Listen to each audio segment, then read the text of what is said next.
Hey, seventh graders. So we're going to talk design process today. Some of you got a lot of this last year in sixth grade. Some of you did not. It kind of depended on what we got to, which classes you were in. Um, but you hopefully followed the directions I wrote on Google Classroom and have already read this introduction sentence on this packet. Hopefully you pulled out the packet. So if you haven't done that, pause my video and read this paragraph. I want to touch on just the last couple things it said here about new technologies and innovations and inventions. Remember, those are a couple words on the crossword puzzle. An invention is something brand new, and innovation is an improvement on a product. And so it says the design process is never finished. Products are always being improved on, innovated, if they're not improved on and innovated, what happens? They go away, right? They become obsolete.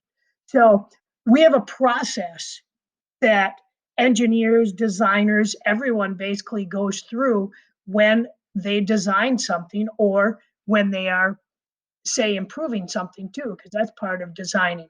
So I'm going to scroll down here, and now you're going to look at starting here at number one where it says design process notes.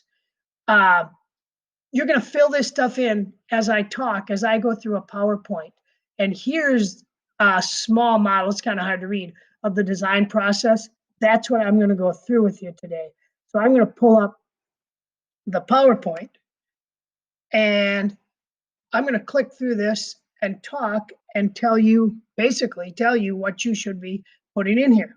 So number one asks, what is design?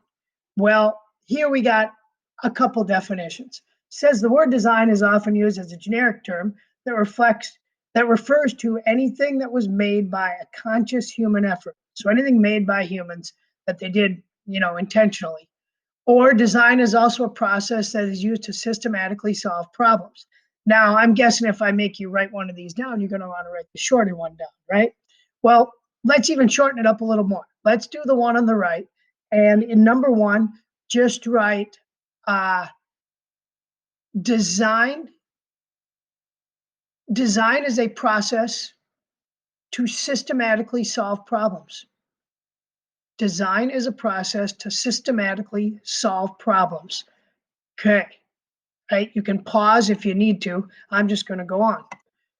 Okay, so now we flip to page two.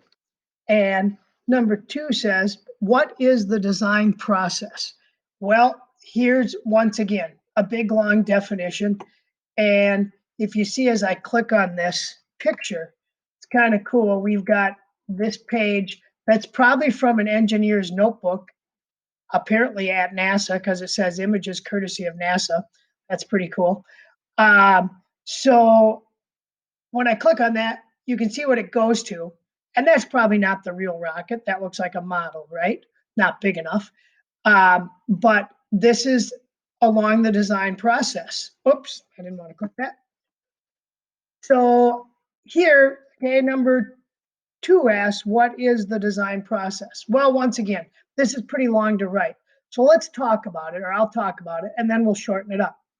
A design process is a systematic problem-solving strategy with criteria and constraints. Hopefully you remember those very important words.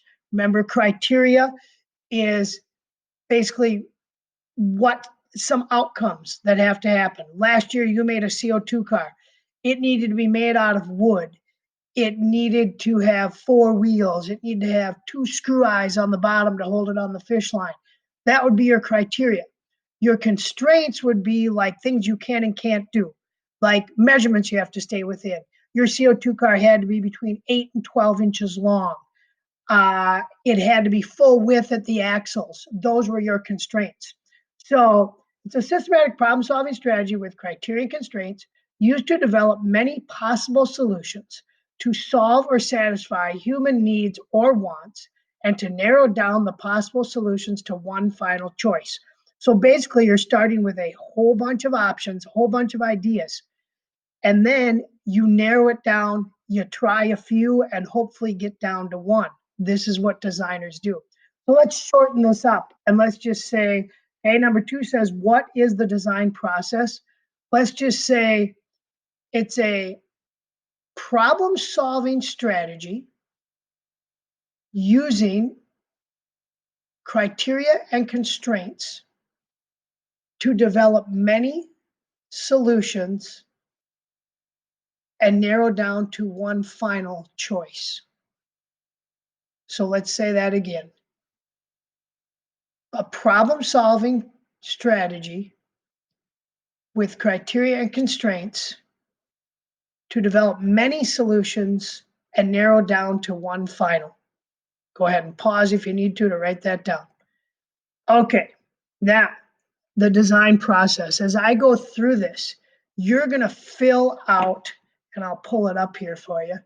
You're going to fill out this chart right here. So we're going to give each of these steps a definition, and we're going to say an example of what an engineer or designer might use as a tool to get through that step on the design process. So I've got to go back to my PowerPoint here. Right? So define the problem. That is the first step. So what is defining the problem? Well, there's a bunch of things. We identify the problem. We have to know what the problem is before we can solve it, right?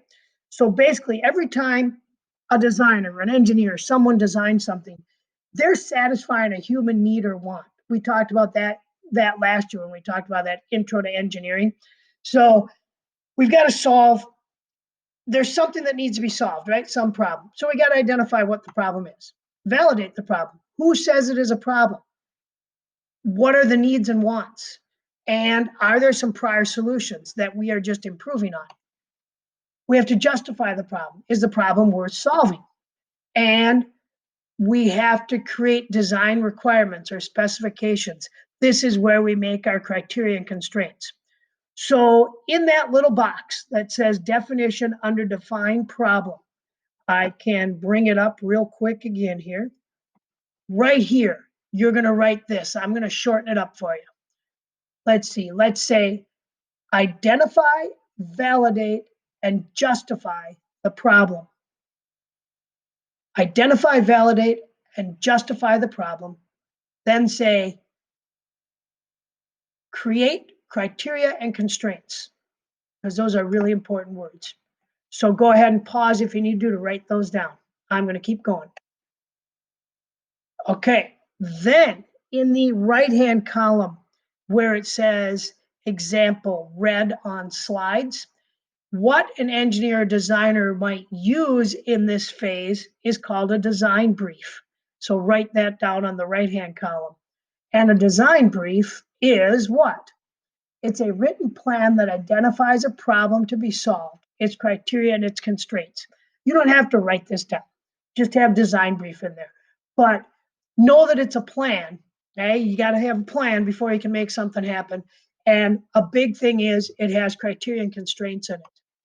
It's also used to encourage thinking of all aspects of a problem before attempting a solution. So we don't think about these things before you just go with, you can't just go with one idea and say, oh, this is the one, it's going to work, because that rarely does what you need it to do. Okay, so then you've defined the problem. Now you have to ask the question, is the problem valid and justifiable?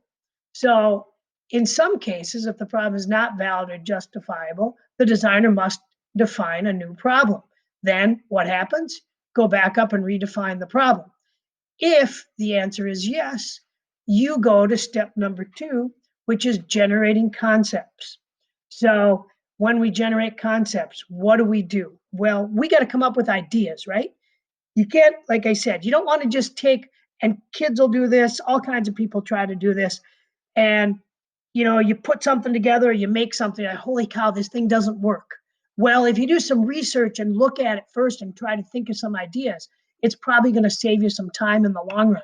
So for generating concepts, we research, we brainstorm possible solutions, we consider additional design goals, we apply STEM principles, and we select an approach. And so let's write this in the box under generate. next to generate concepts, down from definition. Let's say research, brainstorm. Those are real important ones. Research, brainstorm, consider goals, and apply STEM. Research, brainstorm, consider goals, and apply STEM. Write that in there. I am actually going to stop this video so it doesn't get too long and make a new one for you.